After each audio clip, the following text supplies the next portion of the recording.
Everyone, back again with another high quality, lovely Kris Tyson story. And this time, it's more about tackling how most of the stuff coming from Ava's perspective, it's more like how she wants to keep it at bay as much as possible. Because now, we have leaked Discord messages from Kris's partner, who I'll just be calling Erit. And these messages were from them, Erit, to a bunch of staff in the Mr. Beast team on Discord. And I find it's really important because it's the first new perspective we see for Kris' situation, apart from the apology she made a long time ago, where it was very cookie cutter format-ish, being like, I'm very sorry, I regret the person I was a few years back, and I'm planning to change. But that was the last thing she said. I even remember some journalists tried to contact her to get more information about her.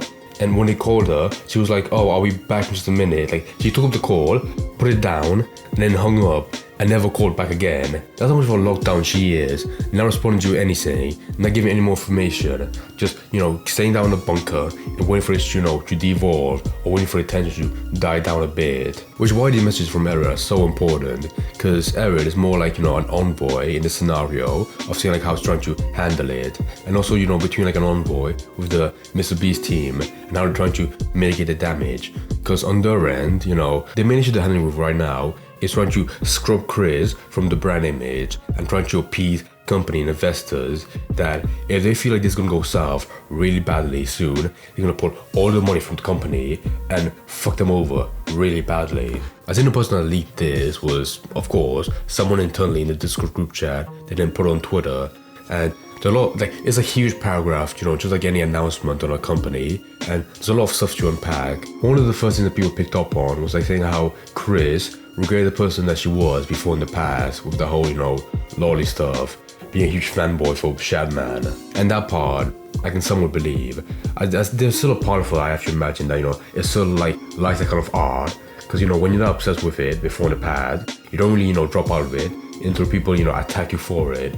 So, yeah, of course, you try to suppress it, but part of you still wants, scroll down those art accounts and find the stuff that you like, regardless of how fucking awful it make you look. And to play devil's advocate, I would imagine that Ava, if she could go back and, stop the stuff that you were saying on Twitter, supporting Shadman, actually putting replies on his Twitter, I think she would, somewhat. But only in the context of what's going on today and how it ruined her career. And one thing I should mention now is that most of this stuff from Erit, it does have some flaws, some stuff that's very clearly a lie. For one, they mentioned how Ava never knew Lava's age on Discord. With the Lava stuff, they interacted a lot on Discord. She would have known his age 100%, either from, him mentioning it or hearing his voice during calls. But I believe, that's her excuse to make it seem like so he saw he was older and he was fun to make these edgy jokes, which they weren't. In fact, even with someone older, the jokes she made was so weird and uncomfortable, they shouldn't even be made in the first place, just bad comedy. And apparently, Kris's first apology, the one that she made saying she's gonna step back from the company, was made 100% by the Mr. Beast executives and was under a lot of pressure by Amazon and other corporate investors to make it sound as good as possible and mitigate as much damage as well. And that part I can believe, because what I said before, how her response seemed very cookie cutter, just very generic, written by committee, and very impersonal to what Kris is probably wants to say. But the corporate investors, they want to handle what direction this is going in to save themselves as much as possible. And these corporate investors, they play along to the story. Because before in the past I was yeah, maybe companies like Amazon, they probably a bit of influence in the company of Mr. Beast. But now I'm reading this whole messages from Erit, how it's going to be handled. They have a lot of influence now, where even they mention how they don't want Kris to have any social media presence for a couple of years, just to not make any more damage ever again.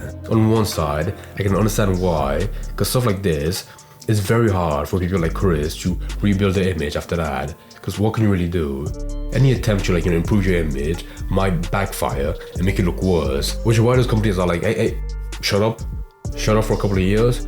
You can come back online after people forget about this, but until now, just shut up. That's definitely, their belief in this. So that was the Kris side of the messages. Now let's talk about the Mr. Beast side, because the biggest threat to them, apart from Kris, is having all the companies and investors just pull out, like I mentioned. And in one part, their way of resolving this by trying to not cause any more damage like Kris, because they're on very thin ice with losing all of the investors and getting fucked royally. For one, it was mentioned how the MrBeast team was talking to Kris, do not have her mention anything more online like a tweet, because they're really scared of like having any more things flare up online and causing more drama or evolving the story to be worse. And if that's true, because again you have to remember, these are just leaks, not like an entire announcement publicly by the company. If this is true, I can believe that, because apart from the apology, like I said, that was the last thing she ever mentioned in this whole drama. If she was more free or, wasn't as pressured by the company or the investors, she'd give her side of the story and explain some stuff. It was also brought up how there's a third party and a human resource investigation to all the stuff on Kris. For number one, of course, the stuff on Discord with Lava and all the other stuff, like all the leaks. And second of all, the part I mentioned before is a sexual assault claim by someone called Jazz, someone that was close to Kris before in the past. You didn't see her, she wasn't on videos, but she was very close as an assistant and partner potentially with Kris. To give a quick summary of the story and why she's so important and gives like legitimacy to these claims and leaks is because she met Kris a long time ago, like even before she transitioned, and she was like, at the time she was like a huge fan of him and of course MrBeast, and from there she DM'd him and they hit it off as friends. She even mentioned to Kris how she was looking for jobs, wasn't really employed, and even wanted to be in a MrBeast video. And since Kris is so close to the company, she might have a bit of influence to get her in the video, which Kris didn't really say a definitive yes, but was like, I'll see what I can do. Which from there, they got more and more closer, to the point that Jazz flew out to Kris to go live with her, and they almost became partners. It was never said officially by Kris or Jazz, but from a story that she shared on Twitter, she does say how it was clearly like a sexual relationship, more leaning on the pleasure for Kris, because she does mention, on her side of the story, how she would often, give him blowjobs, and Kris would never return the favor sexually to pleasure her. And in the beginning, Jazz was fine with it, until after some time, the relationship started deteriorating and it became clear that Kris wasn't really interested or couldn't have Jazz featured in the MrBeast video, which had a lot of anxiety on whether or not it was actually worth it or there was any benefits to her still staying with Kris, apart from Kris wanting to frequently have sex and also not really connect that much emotionally past that. From there, it got worse and worse until it got to the breaking point of where Kris met Eric, her partner, and while still being with Jazz, and she felt betrayed because they were that close to linked as almost partners. At that point, Jazz felt betrayed, and she wasted a bunch of time and her attention and have a chance to work for Kris or potentially be more closely linked to the MrBeast team. So that was her side of the story. Just a very long relationship where she felt rejected and ignored and never treated as an actual partner when she felt like she was otherwise. And me personally, I do believe they were together. There was, clearly messages between them. The one part I found hard to believe, how she's being sexually assaulted. I understand where she's coming from, where she flew out to work for Kris or, be partners, and she was never given the ability to be in a MrBeast video when she felt she was promised. Now, my main issue with that is that using the word or the term sexual assault makes me feel like it was way more violent or actually forced onto her. When you actually read her story, it was clear, she wanted to keep being with Kris sexually for the one day that she could actually be in a MrBeast video, when it never came to fruition. And the second issue is the lack of proof. She talks a lot about it, but there's very few screenshots, most of them showing how they met, but not really a lot of how they, interacted sexually, which I feel like, there would be evidence or screenshots that should be there. Like for one story, she meant how in the first week or the first time they met, Kris wanted to get Jess on a a FaceTime call or just a call normally, and they wanted to masturbate together, which made Jess throw up. Now if that was true, there would be messages from Kris proving that, and she might not show it because she doesn't feel comfortable with it. Fair enough, I guess. Or either because it might be an embellishment of the truth, where it wasn't said flat out, but that's how she portrayed it as.